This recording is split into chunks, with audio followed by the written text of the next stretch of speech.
Hey, Moondog here. I just finished up a video where I was announcing my new contest where you could win a set of Discovery Optics scope mounts or a set of Discovery Optics scope rings. Now, you'd pick one over the other depending on the kind of rifle that you have and the kind of shooting that you do.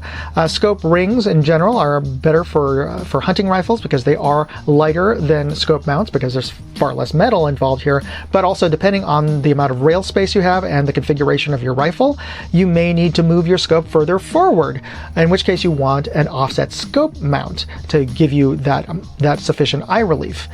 But Discovery Optics makes a wide range of scope mounts and scope rings, so which leads to the question, why would you pick these lightweight scope mounts versus their 20 MOA scope mounts? Or for that matter, why would you pick their 6061 scope rings versus their 7075 scope rings? Well, let's talk about that next.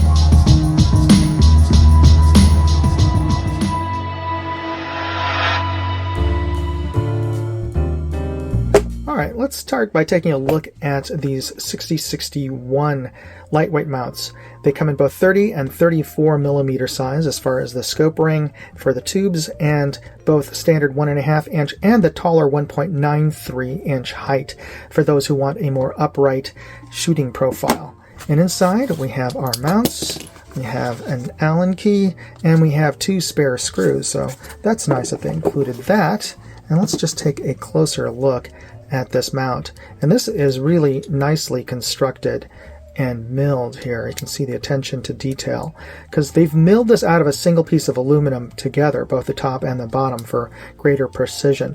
With a lot of cheaper budget scope rings and mounts, they will just stamp out a billion zillion of the tops of the rings, and they'll mix and match the tops and bottoms in the factory. But these are milled from a single piece of aluminum. You can see that in how tightly aligned the tops and bottoms are together. So that is a nice touch. They've also added lightning cuts to overall, so they've actually milled out excess material in the mount itself, but still keep it in a very rigid frame-like design. They've even did the lightning cuts, the milling out of the bottom of the base to lighten it up, and it has 3 recoil lugs, so this is not going to be shifting on your rail, so you have to worry about that. And I also appreciate the fact that they've clearly printed out some key details like the amount of torque to apply to each of the screws in the base as well as on the rings, and the screws themselves are the same type for both the base and the rings, so you don't have to switch between tools to adjust them. And they've also clearly labeled the sequence in which you should tighten down. You can see here 1, 2, 3, 4, the sequence in which you're supposed to tighten down the screws on the rings. Now, for those of us who've been around for a while know that, but for those new shooters out there, or even some older types like me, it's a nice reminder. But here's a key feature that you won't find on many scope rings or mounts. See that is a index pin that is on the top there, and that fits into the bottom there. That is to more precisely align your top and bottom ring together, but also it adds reinforcement from shear pressure, and that is from the recoil of your rifle.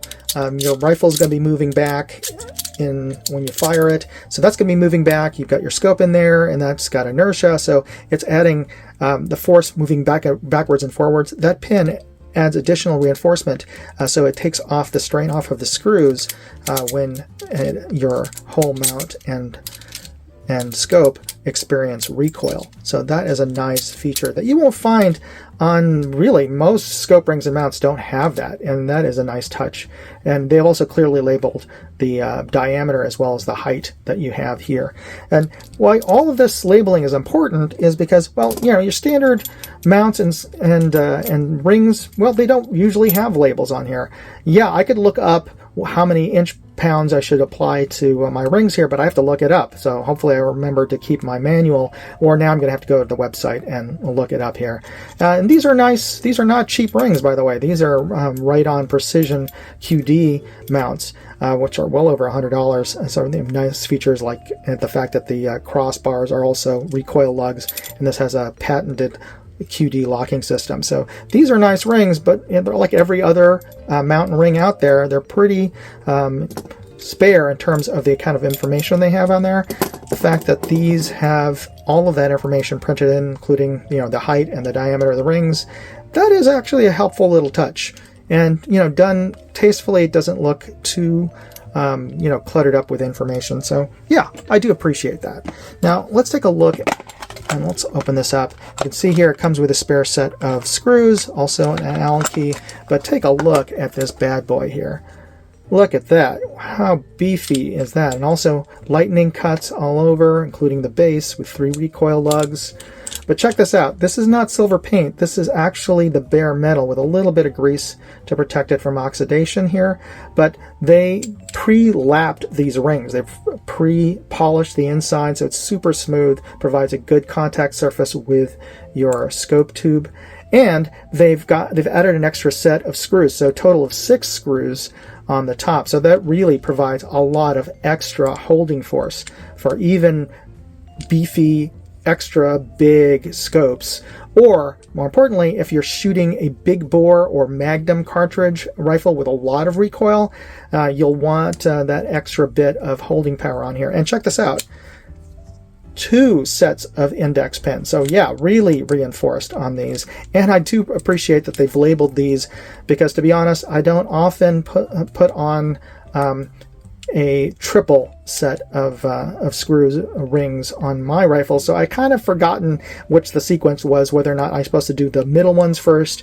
But no, it tells me 1, 2, 3, 4, 5, 6. So thank you, Discovery, for reminding me what sequence I need to tighten these down with. And also note here, this is the 20 MOA. This mount is a 20 MOA mount. That means that this is not fully level when you have it dismounted. It's actually tilted downward slightly, and that is to counteract the ballistic drop. So if you're shooting extreme long range, I'm talking like over 1,000 yards, those mile shooters or depending on what kind of caliber you're particularly shooting, if you're shooting extreme long range, you want to actually have an additional adjustment for that ballistic drop. Well, this actually has it built into the mount. So it's as if you're adding 20 MOA of adjustment to your scope immediately by putting it on this kind of mount. That is a 20 MOA mount. So if you are shooting extreme long range, this is the mount you want to get. All right, let's take a look at our scope rings next, and we have our 6061 aluminum scope rings and our new 7075 aluminum scope rings. What's the difference? Well, 7075 is a harder alloy, harder to work with and therefore more expensive than 6061. You'll find 7075 aluminum on some high-end AR receivers. 6061 aluminum is the more common aircraft-grade aluminum that you'll find in practically every firearms accessory out there. Chances are the rings on your rifle right now are made with 6061 aluminum.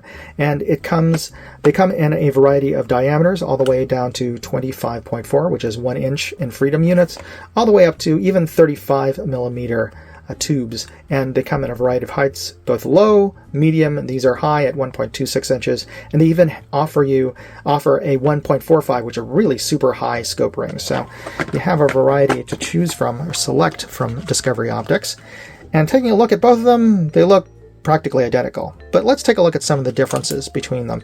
These are the 6061 scope rings, and you can see that they come pre-lapped, so that provides the smoothest surface with the most contact area between your rings and your scope tube for the most grip. And they come clearly labeled with the amount of inch pounds to apply to each of the screws, and they come labeled as to the sequence to tighten them down for an even amount of pressure on both sides of the ring. And they come labeled with a serial number on the face of the ring so that you can attach the top of the ring back to the bottom base of your ring in the correct face. They are actually both milled together in the CNC lathe, so that you know that you're attaching it exactly the way that they were milled. And that is a nice little touch there that they labeled that. And they also label the diameter of the scope ring, 34 millimeter, and the height, 1.26, as well as the amount of torque to apply to a pair of screws at the base, not just one, and the base has a recoil lug. And why does this make a big difference, the fact that they've labeled all this? Well, if you're like me, this is where you keep all of your spare scope rings. And yeah, good luck remembering what is what in here. I know, I can tell these are probably a pair, and this is different because it's a different height, and it doesn't tell you what diameter, but I think they're 30. They could be 34. And good luck if you take the top and bottom, separate the rings out. You'll have to remember, which direction you had them on, because it doesn't have any indication. And it doesn't tell you how much torque to apply to the screws. So you'll have to go to the website of the manufacturer if you even remember who made these ones. I forget if these are Vortex or Leupold. Anyway, you have to remember all that stuff and look it up. The fact that the Discovery included all that information onto the scope ring so you don't have to look that up, I appreciate that. I really do. And let's take a look at our 7075 rings. Practically identical, have the same features except for two notable ones. One is these come with an index pin in between the screws of the top and bottom, and that index pin helps align the top and bottom together, so for even more precise alignment, but also takes off a lot of the strain, the shear strain from the top and bottom ring off. It takes the strain off of the screws themselves. So you have that recoil force. That extra pin provides a little bit of reinforcement to those screws. And also the base is not milled all the way through with the 6061s. They are milled all the way through to lighten them up. So these are actually a little bit heavier than the 6061s, but add just a little bit more rigidity and strength to the rings. So if you are shooting with a magnum caliber rifle or big bore 50 cal, you probably want to go with a 7075, even though they are more expensive and heavier. So that's really the key differences between these two.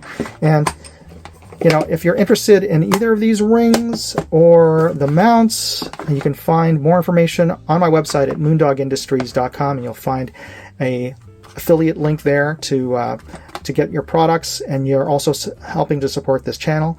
And of course, you could win any one of these in my contest this month. So go to moondogindustries.com/contest to find out how you can enter to win any one of these. And if you got some good information out of this video, please hit that like button and consider subscribing to my channel. It's absolutely free to subscribe. They don't charge you to be a subscriber to my channel. So I appreciate you taking the time to press those buttons and taking the time to watch this video. God bless. Moondog out.